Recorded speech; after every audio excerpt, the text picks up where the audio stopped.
Lembaga pendidikan non-formal. Apa sih lembaga pendidikan non-formal itu? Dalam Undang-Undang Nomor 20 Tahun 2003, lembaga pendidikan non-formal adalah jalur pendidikan di luar pendidikan formal yang dilaksanakan secara terstruktur dan berjenjang. Lembaga pendidikan non-formal adalah lembaga pendidikan yang disediakan bagi warga negara yang tidak sempat mengikuti ataupun menyelesaikan pendidikan pada jenjang tertentu dalam pendidikan formal.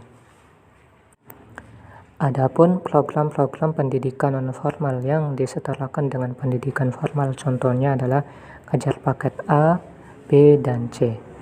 Pendidikan non-formal yang terjadi pada organisasi masyarakat seperti organisasi keagamaan, sosial, kesenian, olahraga, dan lain sebagainya. Pendidikan non-formal diselenggarakan bagi warga masyarakat yang memerlukan layanan pendidikan yang berfungsi sebagai pengganti, penambah, atau pelengkap pendidikan formal dalam rangka mendukung pendidikan sepanjang hayat. Dengan kata lain, pendidikan non-formal berfungsi mengembangkan potensi peserta didik melalui pendidikan kecakapan hidup, pendidikan anak usia dini, pendidikan kepemudaan, pendidikan pemberdayaan perempuan, pendidikan keaksaraan, pendidikan keterampilan dan pelatihan kerja, serta pendidikan lainnya. Adapun ciri-ciri pendidikan non-formal diantaranya sebagai berikut. Yang pertama yaitu pendidikan berlangsung dalam lingkungan masyarakat. Yang kedua, guru adalah fasilitator yang diperlukan. Ketiga, tidak adanya pembatasan usia.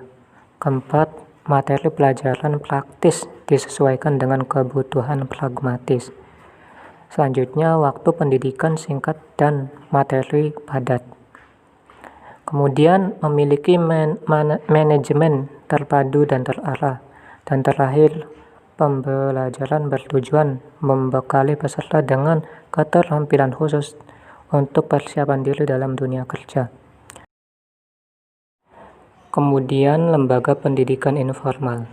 Dalam Undang-Undang Nomor 20 Tahun 2003, pendidikan informal adalah jalur pendidikan keluarga dan lingkungan.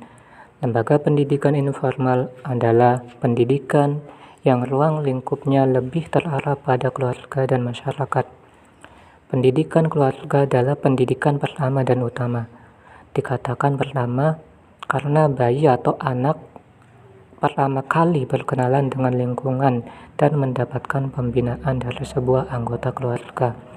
Pendidikan pertama ini dapat dipandang sebagai peletak fondasi pengembangan berikutnya. Namun, pendidikan informal, khususnya pendidikan keluarga, memang belum ditangani seperti pada pendidikan formal, sehingga masuk akal jika sebagian besar keluarga tidak paham tentang cara mendidik anak-anak dengan benar. Ciri-ciri pendidikan informal adalah 1. Pendidikan berlangsung terus-menerus tanpa mengenal tempat dan waktu. Sudah jelas, karena pendidikan ini tidak ada batasan waktu, karena pendidikan ini berlangsung dalam kehidupan keluarga. Kemudian ciri kedua yaitu guru adalah orang tua. Jelas faktor pembimbing yang utama adalah orang tua anak tersebut. Kemudian ketiga, tidak adanya manajemen yang jelas, karena dalam lingkungan keluarga ini fleksibel dalam memanajemen kehidupan masing-masing. Bismillahirrahmanirrahim. Saya Hilda Nur Habibah. Di sini saya sebagai pemateri kedua yang akan menjelaskan tentang tujuan dan fungsi pendidikan non-formal dan informal. Bagian pertama yaitu tujuan pendidikan non-formal. Tujuan pendidikan non-formal ini dibagi menjadi 5. Yang pertama, meningkatkan ketakwaan kepada Tuhan Yang Maha Esa. Yang kedua, meningkatkan kecerdasan dan keterampilan. Yang ketiga, mempertinggi budi pekerti. Yang keempat, memperkuat kepribadian dan mempertebal semangat kebangsaan dan cinta tanah air. Dan yang terakhir, yang kelima, yaitu menumbuhkan manusia-manusia pembangunan yang dapat membangun dirinya sendiri serta bersama-sama bertanggung jawab atas pembangunan bangsa. Kemudian yang kedua yaitu tujuan pendidikan informal. Tujuan pendidikan informal ini yaitu yang pertama untuk meningkatkan adanya suatu hasil belajar pendidikan formal dan informal. Yang kedua, untuk mengontrol dan memotivasi anak-anak dalam belajar. Yang ketiga, mendidik kepribadian anak dengan cara yang disesuaikan dengan kebutuhan, keterampilan, dan perkembangan anak. Yang keempat, mendorong anak-anak untuk mengembangkan potensi atau bakat mereka. Dan yang terakhir, yang kelima, yaitu membantu anak menjadi lebih mandiri dan menyelesaikan masalah yang mereka hadapi. Baik, selanjutnya yaitu fungsi pendidikan nonformal dan informal. Yang pertama yaitu fungsi pendidikan nonformal. Di dalam fungsi pendidikan nonformal ini terdapat 3 bagian. Yang pertama yaitu pendidikan nonformal berfungsi sebagai pengganti. Pengganti ini artinya apa sih? Pengganti itu artinya apabila warga masyarakat tidak memiliki akses terhadap satuan pendidikan formal atau putus sekolah dari pendidikan formal, maka ia dapat mengikuti pendidikan melalui jalur non-formal. Yang kedua, yaitu pendidikan non-formal berfungsi sebagai penambah pada pendidikan formal. Artinya, apabila pengetahuan, keterampilan, dan sikap yang diperoleh peserta didik pada satuan pendidikan formal dirasa belum memadai, maka ia dapat menambahnya melalui pendidikan non-formal, misalnya bimbingan belajar atau les privat. Yang ketiga, pendidikan non-formal berfungsi sebagai pelengkap. Jadi, apabila peserta didik pada satuan pendidikan formal merasa perlu untuk menambah pengetahuan, keterampilan, dan sikap melalui jalur pendidikan non-formal. Misalnya kursus komputer, bahasa asing, atau kursus kepribadian. Yang kedua yaitu dilanjut dengan fungsi pendidikan informal. Fungsi pendidikan informal ini tidak jauh beda dengan tujuan pendidikan informal. Yang pertama yaitu pendidikan informal ini berfungsi membantu meningkatkan hasil belajar anak baik pendidikan formal maupun non-formal. Yang kedua yaitu mengontrol dan memotivasi anak agar lebih giat belajar.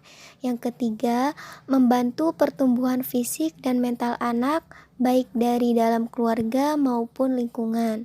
Yang keempat, membantu kepribadian anak dengan metode yang disesuaikan dengan kebutuhan, kemampuan, dan perkembangan anak.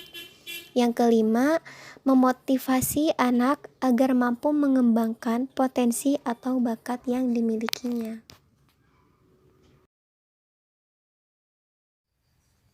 Bismillahirrahmanirrahim.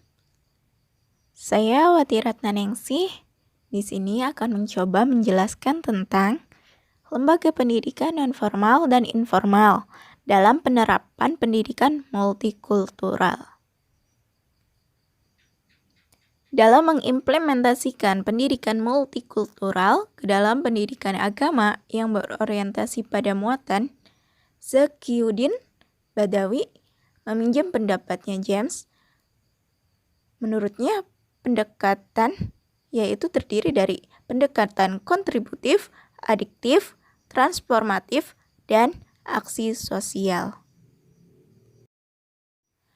Non-formal. Dalam pendidikan non-formal, wacana ini dapat disosialisasikan melalui pelatihan-pelatihan dengan model pembelajaran yang responsif multikultural, dengan mengedepankan penghormatan terhadap perbedaan baik ras, suku, maupun agama antar anggota masyarakat. Informal. Pendidikan multikultural ini dapat diimplementasikan dalam lingkup keluarga, di mana keluarga sebagai institusi sosial terkecil dalam masyarakat, yang merupakan media pembelajaran yang paling efektif dalam proses internalisasi dan transformasi nilai, serta sosialisasi terhadap anggota keluarga. Peran orang tua dalam menanamkan nilai-nilai yang lebih responsif multikultural ini, yaitu dengan mengedepankan penghormatan dan pengakuan terhadap perbedaan yang ada di sekitar lingkungannya, yaitu agama, ras, dan golongan, terhadap anak atau anggota keluarga yang lain, yang merupakan cara yang paling efektif dan elegan untuk mendukung terciptanya sistem sosial yang lebih berkeadilan.